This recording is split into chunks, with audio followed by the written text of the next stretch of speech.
Let's tell you how 104 deportees are back home ahead of the parliament session today. The Congress is seeking a discussion on the deportations. The Congress MP floats motion of adjournment. You're looking at some of the visuals of that at the moment, looking at visuals of several leaders of the Congress, and now visuals on your screens of that particular plane that did land in Amritsar last afternoon, remember.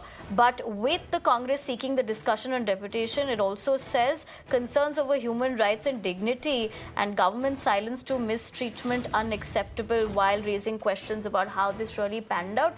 So that is the latest development that we're looking at while they raise the chorus for this to be discussed in the parliament. But let's also tell you significant development as far as that is concerned.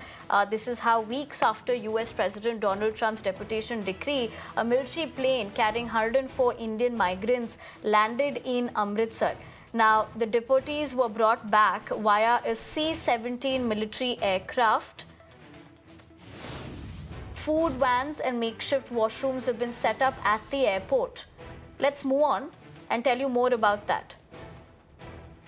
Let's tell you the next step in the process is for background checks to be conducted.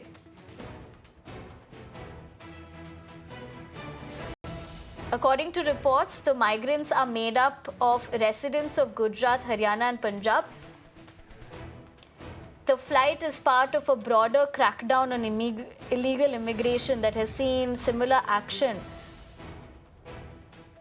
against undocumented migrants. Let's move on to the development that we're telling you about in terms of the background of this particular story that has happened.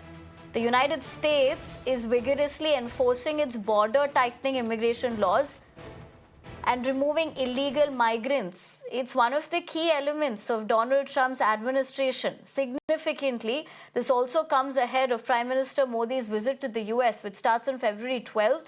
Immigration is expected to be a key topic, remember, on the table between the two nations.